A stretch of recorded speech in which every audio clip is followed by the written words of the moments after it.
নমস্কাৰ, এই মুহূৰ্তত অসমৰ প্ৰত্যেকগৰাকী জনতালৈ দিবলৈ ওলাইছোঁ ডাঙৰ খবৰ। আজি হৈছে 17 আগষ্ট।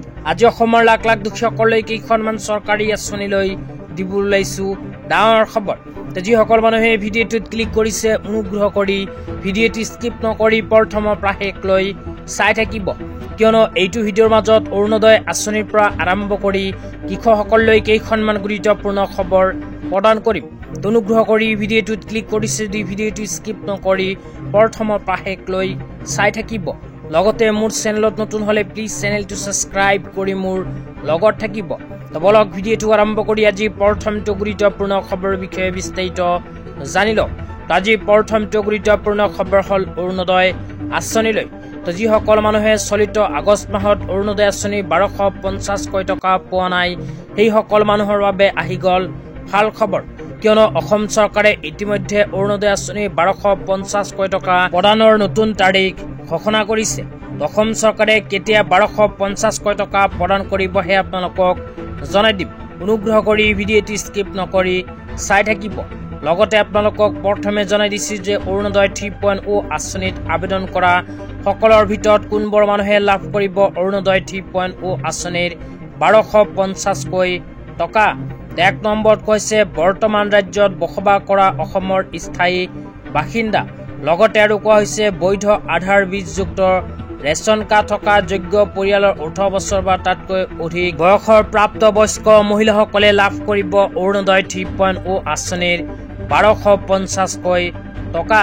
ইয়াৰ লগতে আৰু কোৱা হৈছে বিধৱা অবিবাহিত মহিলা যাৰ বয়স 45 বছৰতকৈ অধিক, বিবাহ বিচ্ছেদিত হোৱা বা পৰিত্যক্ত মহিলা, বিশেষভাৱে সক্ষম ব্যক্তি বা দিব্যাংগজন, বৃদ্ধ বা অসুস্থ মহিলাসকলেও লাভ কৰিব অৰুণোদয় 3.0 আঁচনিৰ 1250 টকা।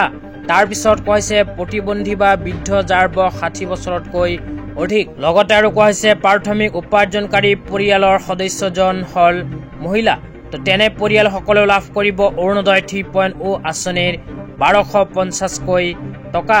তো তাৰপিছত আৰু কি লিখা আছে আপোনালোকক জনাই দিছোঁ, অনুগ্ৰহ কৰি ভিডিঅ'টো স্কিপ নকৰি চাই থাকিব।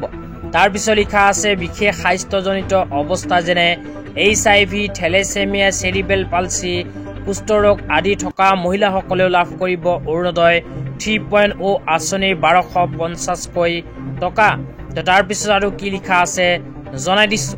তাৰপিছত লিখা আছে গৃহহীন নিঃস্ব মহিলা বা দান বৰঙণিৰে জীৱন নিৰ্বাহ কৰা সকল।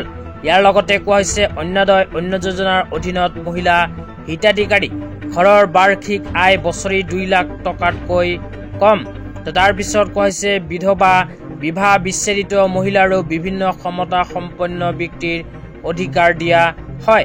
এইবোৰ মানুহে যদি অৰুণোদয় 3.0 আঁচনিত আবেদন কৰিছে তেন্তে নিঃসন্দেহে লাভ কৰিব অৰুণোদয় 3.0 আঁচনিৰ 1250 টকা।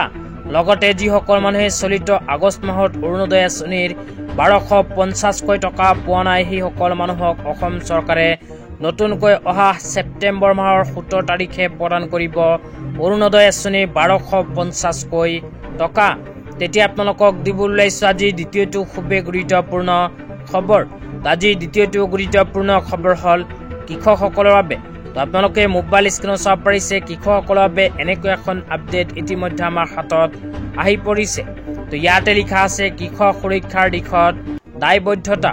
প্ৰধানমন্ত্ৰী কৃষক সন্মান নিধিৰ অধীনত উপকৃত অসমৰ 20.31 লাখ গৰাকী কৃষক, 20 সংখ্যক কিস্তি প্ৰদান 422.5 কোটি টকা। ইয়াতে কোৱা অনুযায়ী অসমৰ 20 লাখ কৃষকসকলৰ বেংক একাউণ্টত ভাৰত চৰকাৰে ইতিমধ্যে সোমাই দিলে 2000 টকা।